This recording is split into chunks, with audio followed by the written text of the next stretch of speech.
سرخط مهمترین خبرها: سفیر نوی تاجیکستان رخشانه رحمان به ملکه بریتانیا مجازی اعتمادنامه سپرد. قرب 1000 روبل به 118 سامانی رسید. و در چندین منطقه های تاجیکستان سیل آمده است.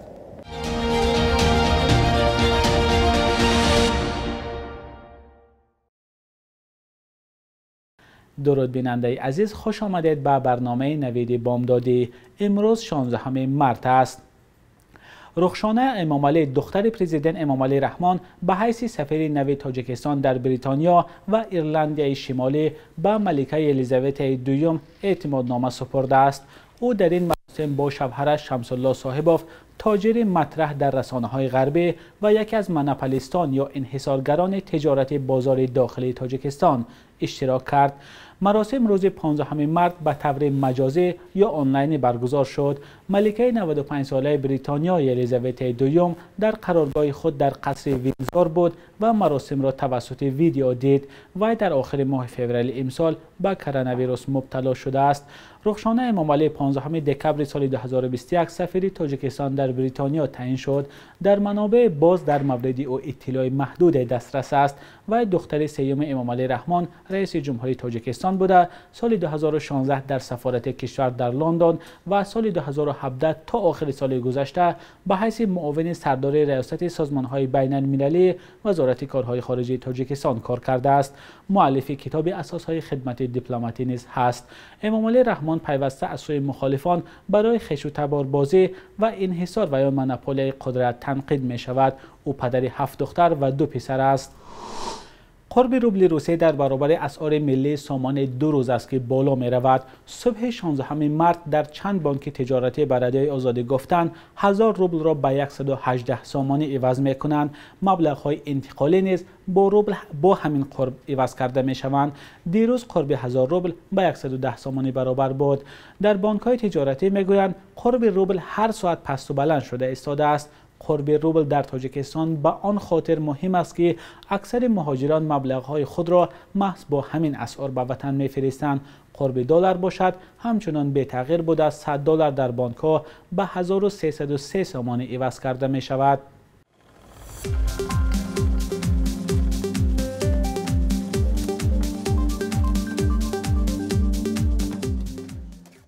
سفارت ژاپن در تاجیکستان خبر داد که عالمجان سلیمزاده سابق وکیل مجلس نمایندگان به اردن طلوع آفتاب قدردانی شده است. در خبرنامه سفارت ژاپن آمده است این مکافات برای موفقیت‌های برجسته در انکشاف مناسبت‌های دوستانه ژاپن با کشورهای دیگر داده می‌شود. منبع می‌گوید عالمجان سلیمزاده همچون رئیس گروه دوستی بین پارلمانی ژاپن و تاجیکستان سهم بزرگ برای تحکیم مناسبت‌های دوجانبه و رشد تبادل بین پارلمانی ژاپن و تاجیکستان گذاشته است. اردن طلوع آفتاب از سال 1875 به این طرف تقدیم کرده می شود. دایره همکاری های منطقوی مثلا آسیای میانه و جمعی ژاپن کارهای بسیار خوبم انجام شدن. ما با پیگیری از این روندها خیلی در زینه‌های گوناگون وقتی که سفری کاری داشتیم در ژاپن اونا رو پیگیری کردیم و برای عملی شدنشون تلاش کردیم که نتیجهشون هم بد نبود. نتیجه دادی سادن میشه. همسری مردی که در قرقیزستان به 20 سال زندان محکوم شده است میگوید از پاسخهای مقامات تاجیک در رابطه با قضیه شوهرش راضی نیست. نرگس جبارова میگوید تلاشهایش برای بازبینی پرونده شوهرش و از زندان بیشکک به تاجیکستان انتقال دادن او به نتیجه باقی مانده است، ولی به بیگناهی شوهرش باور دارد و تاکید میکند که از مبارزه برای رهایی او دست نخواهد کشید. شهلای عبدالله و علیشیر ظریفی با نرگس جبارova صحبت کرده همین گزارش را آماده کردند. این پرکارتوری آگنلی گفته که من دستگاه پریزی عریضه دادگیم جوابش. این زن قریب 10 ماه می شود که برای بررسی منصفانه پرونده شوهرش و هم از قرقیزستان به تاجیکستان آوردن او پشت در اداره های دولتی سرسان است. шавҳараш абдурозиқ абдуқаҳоровро додгоҳи қирғизистон ба ҳукми абад маҳкум карда буд, вале баъдан ин ҳукм ба 20 соли зиндон иваз шуд. من همین که همین دستگاه پرزیدنت به من عریضه دادم که همین ما دیده همین نتیجه ما بینن که اقلا ادمین نشود که همین تاجیکستان بیارن و ما واخوری کنیم و من پدرشون بچه هم اونده بیند و به حضور واخوری کده گپ زنیم. ما بیشکیک کنده حاضر قرار دارن. این 2 نفر بودن، 1 نفرشون عسکر، 2 نفرشون شوهر من. زانه مولده من 27 قرار دارن شوهر من. اکن حالتشان نقص نیست. барои фаҳмидани тақдири минбаъдаи шавҳараш аз ноҳияи бобоҷон ғафурови вилояти суғд ба душанбе омадааст, вале ба қавли худи ӯ то ҳол посухи дақиқ наёфтааст. омадан то пойтахт ва интизорӣ кашидан барояш осон набудааст. наргиз ҷабборова мегӯяд, ягона ноновари хонавода шавҳараш буд. дар деҳаи борбудуқи ноҳияи лайлаки қирғизистон зиндагӣ мекарданд, вале шаҳрвандии тоҷикистонро доранд. дар рӯзҳои муноқишаи марзии моҳи апрели соли гузашта пулиси қирғиз аввал худи ин зан ва пас аз чанд вақт шавҳарашро боздошт намуд. додгоҳи қирғизистон ӯро бо ҷурми ҷиноят бар зидди сулҳ ва ғоратгарӣ гунаҳгор дониста аввал ҳукми абад дод ва дар пайи шикояти мақомоти тоҷикистон ба 20 соли зиндон маҳкум кард. рӯзи 15 март аз додситони кулли тоҷикистон ба пурсишҳои мо дар робита ба қазияи абдурозиқ абдуқаҳоров посух надоданд.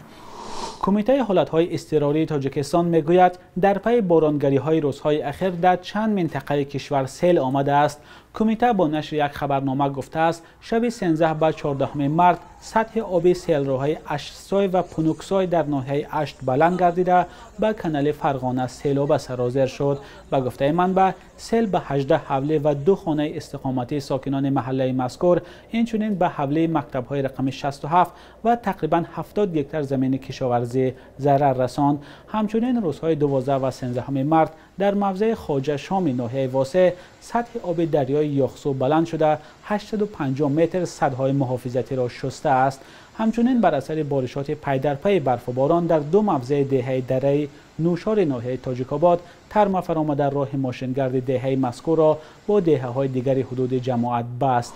مارین اوسیانیکووا کارگر تلویزیون شبکه اول روسیه را 30,000 روبل جریمه بستند. شام 14 مارس وی در پخش مستقیم برنامه خبری ورمیا شعار ضد جنگی جنگ را منع کنید، به تبلیغات دادن نشود، اینجا به شما دروغ میگویند را نشان داد.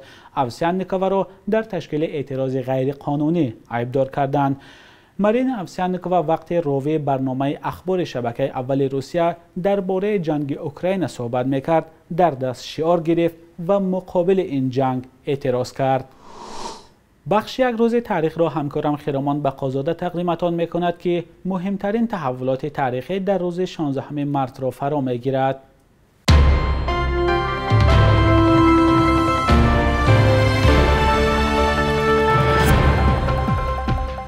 16 марти соли 1957 дар шаҳри Москав дар 69 солагӣ шоири тоҷик Абулқосим Лоҳутӣ даргузашт. Ин зодаи Эрон ки ба хотири ақидаҳои сиёсиаш аз соли 1922 дар Иттиҳоди Шӯравӣ муқим мешуд, дар канори Садриддин Айнӣ асосгузори шеъри шӯравии тоҷик дониста мешавад. Барои таъсиси ҷумҳурии шӯравии социалистии Тоҷикистон ва ташкили нахустин нашрияву матбааҳо хизмат кардааст. муаллифи шеъру ғазалҳои ватандӯстона ва софи ҳукумати шӯравӣ ва муаллифи матни гимн ё суруди миллии Тоҷикистони шӯравӣ буд. барои ҳимоят аз адабиёти тоҷик дар арсаи Иттиҳоди Шӯравӣ заҳматҳо кашидааст. 16 марти соли 2017 дар Тоҷикистон кодекси одоби шахсони мансабдори мақомоти санҷишӣ ба иҷро даромад ки кормандони масъули ниҳодҳои давлатии санҷиширо муаззаф мекунад ба миллатгароӣ, маҳалгароӣ ва хешу таборбозӣ роҳ надиҳанд. ин кодекси иборат аз 5 боб шурӯъ аз рафтору одоб то фарҳанги суханронӣ ва муносибати шахсони мансабдорро танзим мекунад. бо ин вуҷуд танқид аз рафтору амалӣ бархи мақомдорони тоҷик кам нест ва мушкилоти мисли маҳалгароӣ ва порагирӣ аз масъалаҳои умда номбар мешавад. 16 марти соли 1957 раиси пешин ва собиқадори ҳизби социал-демократи тоҷикистон таваллуд шудааст. давоми беш аз 20 соли раҳбарӣ дар ҳизб талош кардааст мавқеи мустақилонаву мухолифи ҳизбашро ҳифз кунад. дар аксар интихоботҳои парлумонӣ иштирок карда ҳеҷ гоҳ ба узвияти парлумон қабул нашуд. аз мушкилоти сиёсии кишвар мисли интихоботи ношаффофу тақаллубкорӣ, вуҷуди зиндониҳои сиёсӣ, ҳаракат ба самти як ҳукумати худкомаву ғайридемократӣ ошкоро интиқод кардааст. بیننده عزیز، مهلت جدا شده برای برنامه نوید به انجام رسید. اگر خبر و یا نظری دارید می توانید به ما نویسید. ما همیشه منتظر پیشنهادهای شما هستیم.